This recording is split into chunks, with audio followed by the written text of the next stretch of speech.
Okay, so we'll start with the 2016 A-level paper, the unit number 7 questions, starting with question number 27. Question number 27 is saying, according to the quantity theory of money, a 10% increase in nominal money supply will lead to what? A very easy one, guys. What is the quantity theory of money saying? The quantity theory of money is using the equation of exchange. What is the equation of exchange? MV equals PT. This is the equation of exchange. Then there was someone else who came up with something called the quantity theory of money. He said, right, if we use this equation of exchange, if we keep velocity of circulation and the number of transactions constant, if we keep velocity of circulation and the number of transactions constant, this guy said, look here, there is a direct relationship between money supply and price level. So if the money supply increases by 10%, this guy is saying price level will also increase by 10%, given that velocity and the number of transactions are constant. So which one is our answer, guys, here? A 10% increase in money supply will lead to what? A 10% increase in money supply will lead to number 4, right? A 10% increase in the general price level. That is the basics of the quantity theory of money. 27. Then we'll go into 28. Okay. Yes, this question I made a small correction. The options of this question were the same options as the last one in the PDF that is there. Can you all change the options that is there? If you have taken a printout, maybe look at your past paper book and change the options into this. Okay. Assuming a country's national income is at full employment, which of the following circumstances would most likely cause inflation? Now remember, guys, for us to look at inflation, there are two reasons now. Either the aggregate demand has to increase. Okay, so for inflation to happen, right, in other words, for the prices to increase, on one side, either the aggregate demand has to increase. That is what you call demand pull inflation. Or there has to be something that reduces the aggregate supply. So aggregate supply was like this, or the aggregate supply reduced. Either one of the two will cause inflation in economy. Now they have not said no in this question, which of this will cause demand pull inflation. They've just asked us which of this will cause inflation. So anything that increases the aggregate demand or anything that reduces the aggregate supply will cause inflation, either demand pull or cost push inflation. So look at each one of these situations and see. We are looking at a situation that either the aggregate demand goes up or we're looking at a situation where the aggregate supply comes down. So we'll look at one by one, guys. What do we think? Number 1, a fall in interest rates. What do you think will happen if interest rates fall? If interest rates fall? If interest rates fall, consumption will increase. Investment will also increase, no? If interest rates come down, what will people do? We will buy stuff on installments. We'll get credit cards. So consumption will go up. Firms will borrow and invest. So consumption will go up. And also mainly investments will go up. So if consumption and investment goes up, what will happen to aggregate demand? Consumption and investment are direct components of aggregate demand. Aggregate demand will also start to go up. So this can be our answer. We are looking for an answer where aggregate demand goes up or aggregate supply comes down. So this can be our answer. We'll look at the others also, guys. Okay. A rise in labor productivity. What will happen? If labor productivity increases, the labor becomes more productive, they are more fast and efficient now. What's going to happen? The aggregate supply will increase. If the aggregate supply increases, prices won't go up, no. If the aggregate supply increases, prices will go down. Remember, we are looking for something where aggregate supply comes down. So if there is a rise in productivity, what will happen? Aggregate supply increases. So this will not really cause inflation. No. Third one, appreciation of the exchange rate. Yes, when the exchange rate appreciates, can you tell me what happens? Hmm? What happens?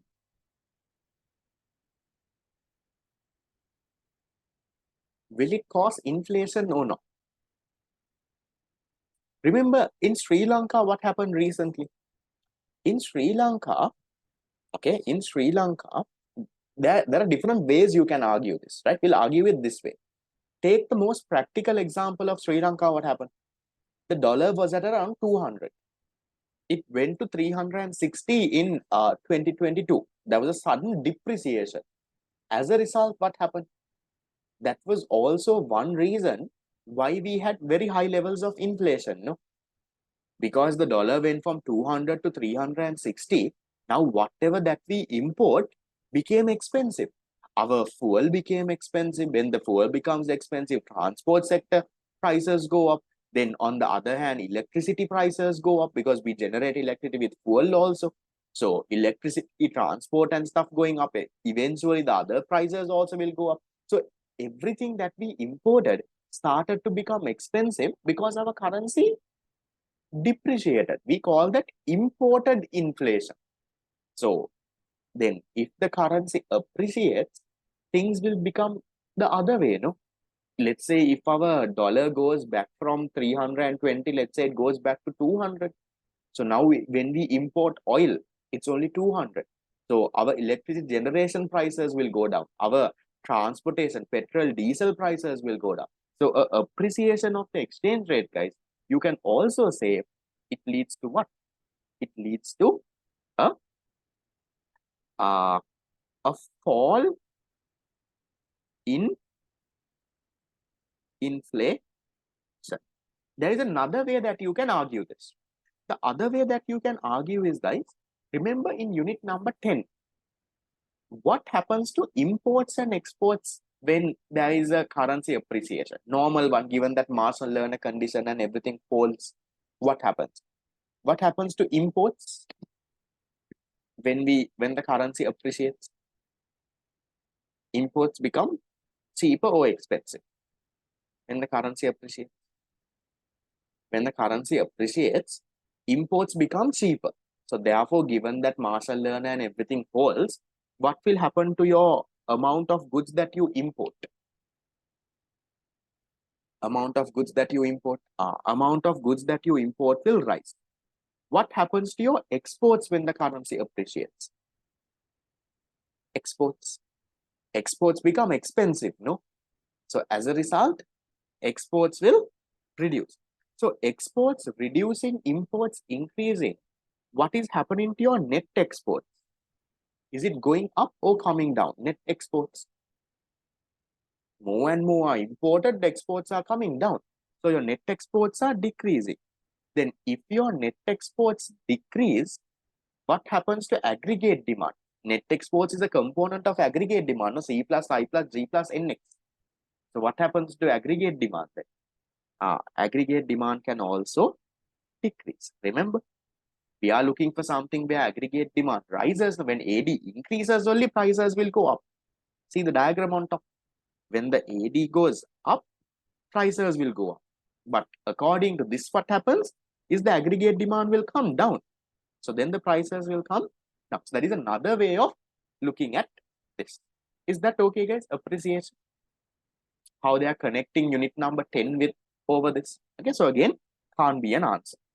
Number 4, rise in the marginal propensity to import. This I taught you all in the mock exam series recently. Remember, I told you all, when we take the import function, when we take a country's import function, it's not only the autonomous part. There is a marginal propensity to import also. For example, now in our syllabus, we say imports equals only 100. But in reality, imports equals 100 plus, let's say, a 0.1 YD. Because the more and more national income increases, the more and more you'll import gas. You'll buy vehicles, you'll buy laptops, you'll buy phones. So imports is not simply autonomous. In our syllabus, we say that it's only autonomous. We say M equals 100. But in reality, there is an income-induced component as well. So this part is what you call the marginal propensity to import. Okay. So what now the question is saying, what if there is a rise in this marginal propensity? Now, what if the 0.1 became 0. Let's say 2? What's going to happen, guys? Overall, just think what's going to happen to imports now. Use your math sense and tell me. If the 0.1 became 0.2 now, what will happen to imports overall? Imports overall is going to go up, right? If imports are going to go up, right? If imports go up, what happens to your net exports? Net exports? Net exports will come down. If net exports come down, what is going to happen to your aggregate demand? Aggregate demand is again going to come down. So will that cause inflation then? No, we are looking at something where aggregate demand goes up. So not 4 as well. Then 5, increase in the rate of personal income tax. What happens when this goes up? If income tax goes up, which one will come down? What's going to come down? Give me the story. No, not really government spending also. If income tax goes up, what happens? Your disposable income will come down, no? Your YD, your disposable income will decrease, mainly. Remember, C equals A plus BYD. What is YD? Income minus taxes, no? So when taxes go up, your disposable income comes down. When your disposable income comes down, what can happen? Your consumption will come down. When your consumption comes down, what happens to aggregate demand again? Aggregate demand will come down. So can you see? 2, 3, 4, 5 will not cause inflation. To cause inflation, either aggregate demand has to go up or aggregate supply has to decrease. The only thing that meets that criteria is answer number 1. It's a good question for you all to learn a lot of small things. Is that okay? Fine. 28. Guys, make this correction, guys. In the tute that I sent, the options are wrong. The options are the options that is there in question number 27. Okay, so I'm hoping you all made that. You can even get a screenshot if you want to adjust those. Then we'll go to question 29. Okay. Commercial banks can create money by. How can they create money, guys? By doing what? It's a very simple question, right? How do commercial banks create money?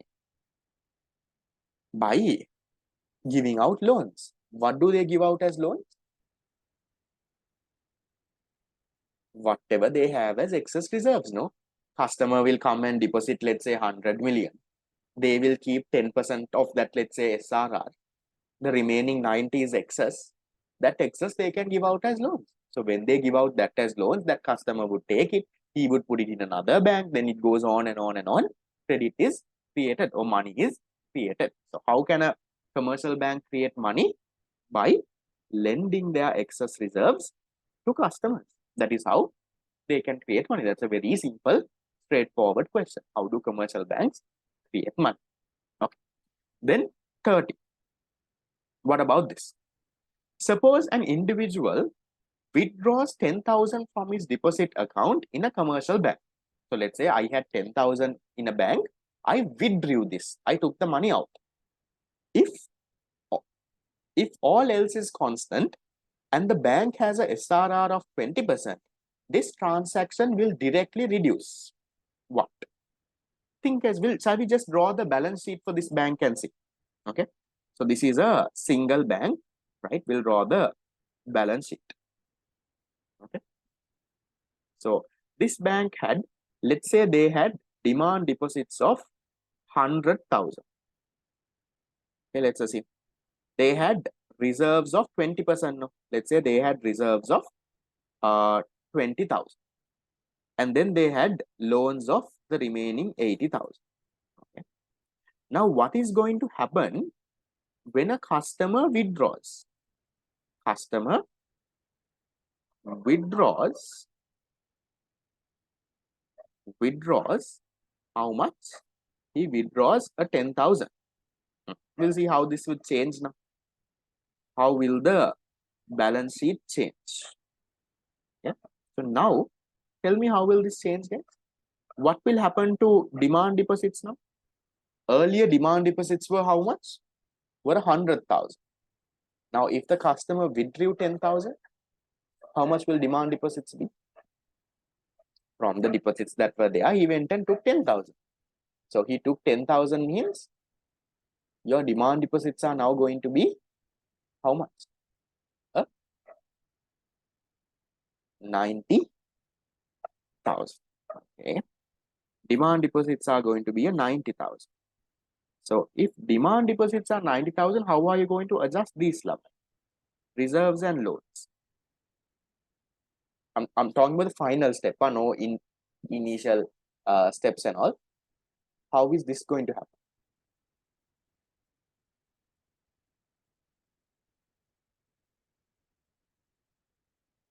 How much would the reserves be? How much would the loans be? Okay, the immediate step is reserves fall by 10,000.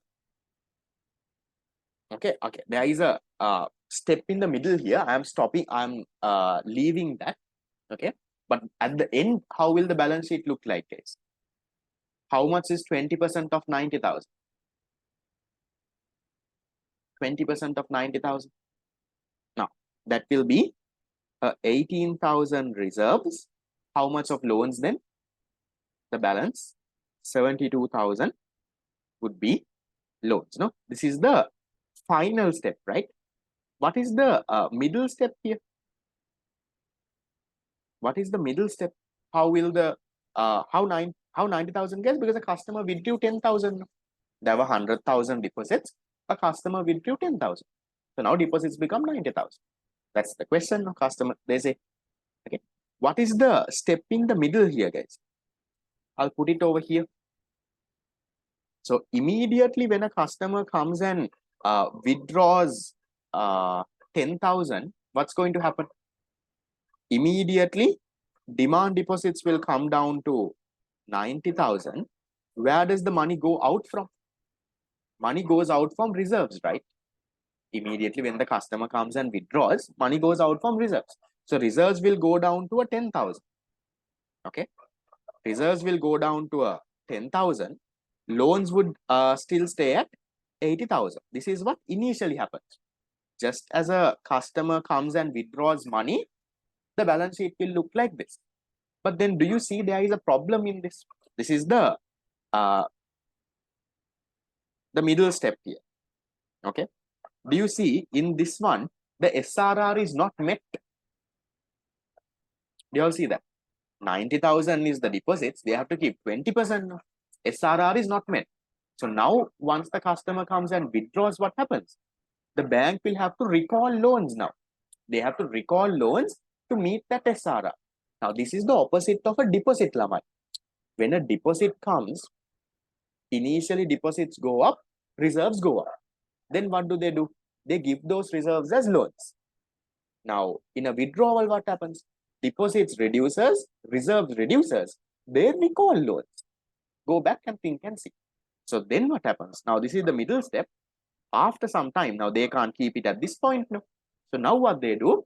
They recall 8,000 of loans and add it to the reserve. That is how reserves then finally become 18,000 and loans only become a 72. Bit of, I don't know if you all are good at it, you should be able to figure that out. Is that okay?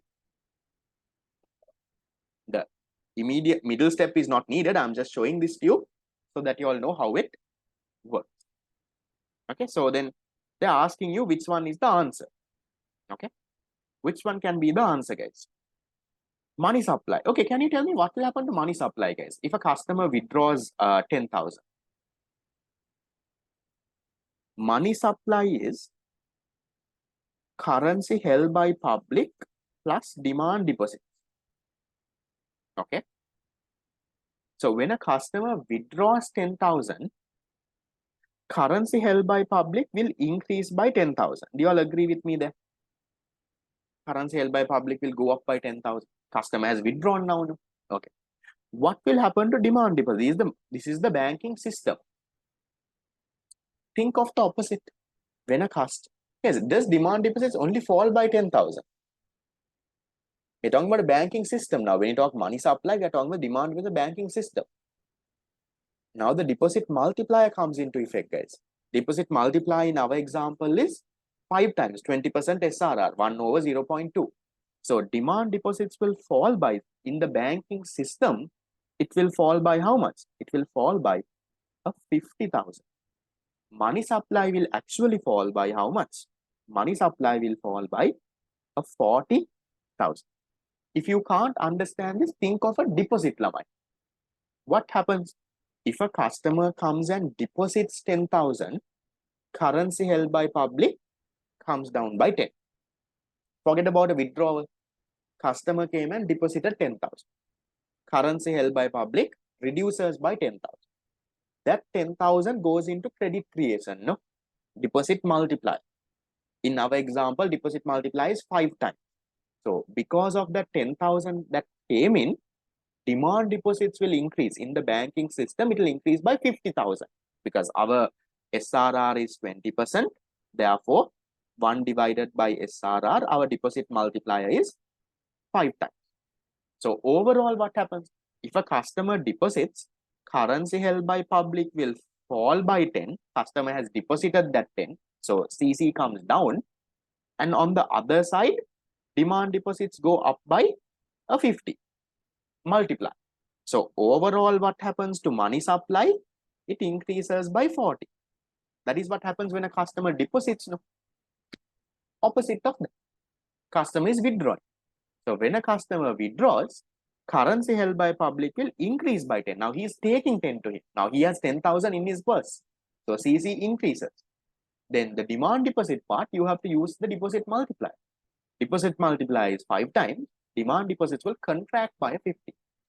Is that clear, guys? If you can understand those, it makes a thing. No, so this question, you don't have to figure out whether it's a single bank or a banking system. When they say money supply, namai, it has to be banking system.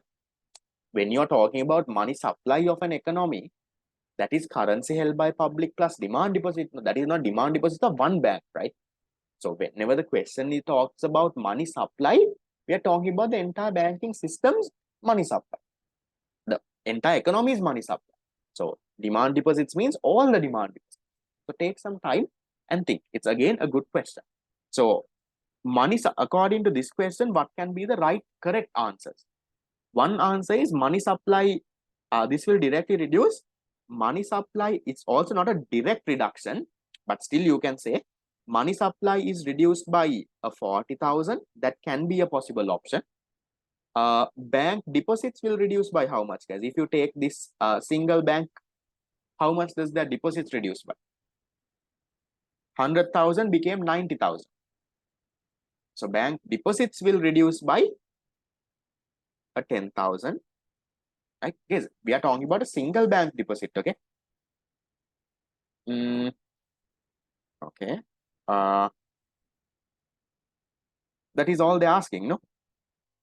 Yes. Okay. One more thing. Now you will wonder this bank deposits. Now I told you, no, according to the banking system, total deposits will fall by 50,000.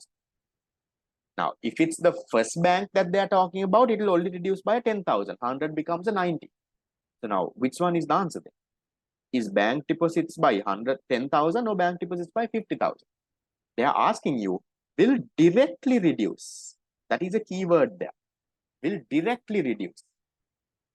Now, credit creation, that is after some time, no lamai. This goes, that goes, that's not a direct thing.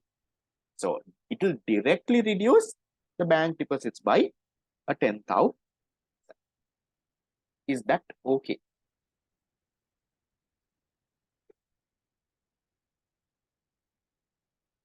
Fine. Good question to learn a lot of small stuff from. Take some time. I'll upload this recording also. No? You all also would have made notes. So take some time and think.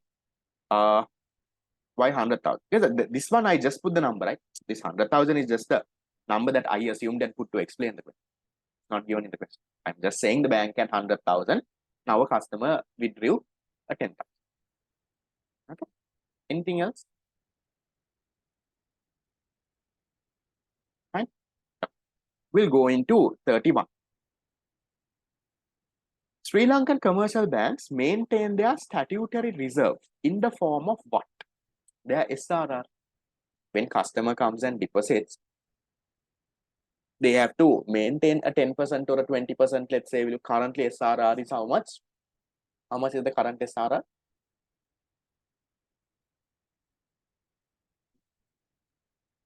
They reduced it very recently.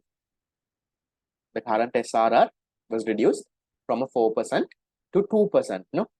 So the question is asking, where do they keep this 2%? In the form of what? Customer comes and deposits 100,000, then 2,000 they have to keep as SRR. No? Where do they keep it? So they ideally they keep it at the central bank, or they can even keep it in cash with them also. That's also fine. But most likely they will have to put it in the central bank. But they can even keep it in cash with them. So how do they keep it central bank? They deposit it in the central bank. Commercial banks have an account in the central bank. So they will go and deposit it there. There might not be actual money movement, but there is reductions in technology. There will be happening. Now, for example, when you transfer your class fees to my account, there is no actual money movement. That 4,000 is not coming from, let's say, mock exam. It's not coming from your account. It's not walking and coming to my account. The normal online transaction, right? It reduces from yours, comes to mine, something like that. Okay. So which one can be our answer then? It can be this. No, number 1. Then if a person withdraws, CBS reserves decrease. We are not talking about CBS's foreign reserves, right? That is a different story. When you say central bank reserves, that is the foreign reserves of a country. We are not touching that. We are talking about every commercial bank will have an account in the central bank. Now it's like this, guys. Now let's say below this is BOC. Okay, this is BOC. So BOC will have an account at the CBS. So let's say in their account, they have 100,000. Now, whenever a transaction happens, guys, the central bank adjusts this. Now, for example, let's say central bank sold a treasury bill of 10 million to BOC.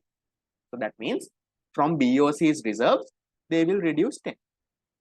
That's how they do it. And let's say central bank purchased the treasury bill from BOC of 20 million. So then they will add the 20 million into this. So that account they will adjust, guys. There is no physical money that is coming here and going there. Okay. Is that it? Right? Treasury bills, no, guys. So they don't keep their SRR in the form of treasury bills. Whatever that they have in excess, they might buy treasury bills. But the SRR, they don't keep it as. They can't buy treasury bills with that, because that is an earning asset. No? So you have to keep your SRR as physical cash. So either you put it in the central bank, okay, that is what they mainly do, or you keep it in your bank vault. You can't give out those as loans. So if 100,000 comes, 2,000 is SRR, no? Current SRR 2%. So that 2,000, ideally, either you keep it with the central bank, or even now, temporary, you can even keep it in your bank vault, no problem. But mainly you keep it at the central bank. Okay. Is that fine? And this is not foreign currency also, guys. This is normal rupees, okay? So it's not deposits and foreign currency at the central bank. No. Where do they keep it? As cash in hand and deposits at the central bank. Can someone recheck the answer? Was I explaining something wrong? I don't know what the answer is. What is the past paper book saying? 2016-31. 1. Yeah. Okay. So that is how it usually goes. But remember, guys, this main thing is the deposit at the central bank, right? You can't keep, say, 2 cash in hand treasury bill. Can't be treasury bill. 2016 question number 31. First one. Right, okay. So that is how that works. Then we'll go to 32. Okay. This is easy, guys. We have spoken about this. If the central bank purchases treasury bills from commercial banks, CBSL purchases, what happens to bank reserves and money supply? Ayo, tell me. If the CBSL purchases, CBSL purchases means who is selling Lamai? Who is selling? The com banks are selling, right? So com banks are selling means, are they getting money or are they paying money? Commercial banks are selling it to the central bank. Central bank has to pay money for that, no? So com banks get money. So com banks, they get money. So com banks are getting money means what happens to the commercial banks' reserves? What happens to their reserves? Their reserves will rise, go up. So when their reserves rise, what happens to their ability to give loans? Loans will increase. If this increases, what might happen to money supply in the economy? Money supply can also increase. On the other hand, guys, what can you tell about what might happen to the interest rate? Now, there is a lot of reserves in the economy, right? The banks have a lot of money with them. Money supply has gone up. What will happen to interest rate on the other? Interest rate? Interest rate can fall. Remember, I told you, when there's a lot of money, interest rate comes down. Interest rate is the price of money. Okay. Here they are not asking about interest rate. They're talking about reserves and money supply. Which one? Reserves will increase. Money supply will also increase. Number 2. Fine. Easy, no? Now, can you see? It's almost the same question every time they ask now. Either central bank is selling something or central bank is purchasing something. What is going to happen to this stuff? That is, okay. 2016 is done. See how did you all do in that? I don't think the questions were that hard. Starting from question number 27, 1, 2, 3, 4, 5. There were 6 questions. How did you all do so far? At least 4. You can get at least 4 out of 6. I think you should be kind of okay. Target has to be to get 6 out of 6. But currently, we are still doing it the first time. No, 4 out of 6 should be fine. Okay. We'll go to the next.